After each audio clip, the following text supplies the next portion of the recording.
Isaias Kapitulo 32. Ang matuwid na hari. Makikita ninyo may haring mamamahala ng matuwid at mga pinunong magpapairal ng katarungan. Sila'y magiging kanlungan sa malakas na hangin at pananggalang sa nagngangalit na bagyo.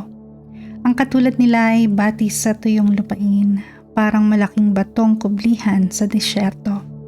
Mabubuksan ang kanilang mga mata at tainga sa pangangailangan ng mga tao. Magiging matyaga na sila at maunawain sa bawat kilos. Magiging matapat sila sa kanilang sasabihin. Ang mga hangal ay hindi na tatawaging dakila o kaya ay sasabihing tapat ang mga sinungaling. Ang sinasabi ng mangmang ay puro kamangmangan at puro kasamaan ang kanyang iniisip.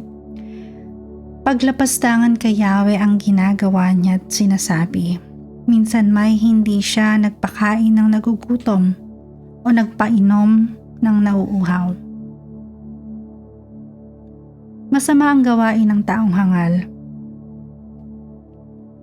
Ipinapahamak nila ang mahihirap sa pamamagitan ng kasinungalingan at gumagawa ng paraan upang hindi pakinabangan ang kanilang karapatan.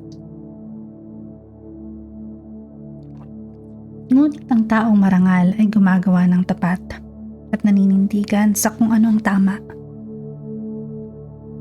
Paghatol at pagpapanumbalik. Kayong mga babaeng pabaya, pakinggan ninyo ang aking sasabihin. Pagkalipas ng 1 taon, mabibigo na kayo sapagkat wala na kayong mapipitas na bunga ng ubas. Manginig kayo sapagkat matagal kayong nagpabaya at nagwalang bahala. Maghubad kayo ng inyong kasuotan at magsuot ng damit panluksa. Dagukan ninyo ang inyong dibdib sa kalungkutan sapagkat wasak na ang masaganang bukirin at ang mabunga ninyong ubasan. Tinubuan na ito ng mga tinik at dawag.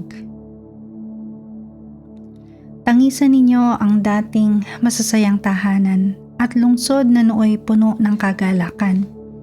Pati ang palasyo ay pababayaan at ang pangunahing lungsod ay mawawala ng tao.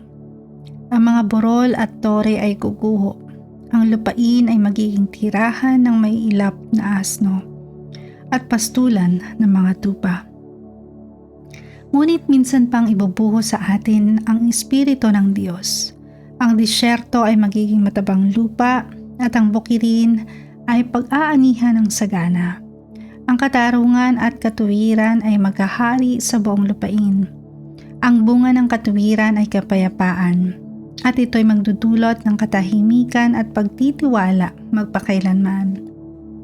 Ang bayan ng Diyos ay mamumuhay sa isang payapa, ligtas at tahimik na pamayanan.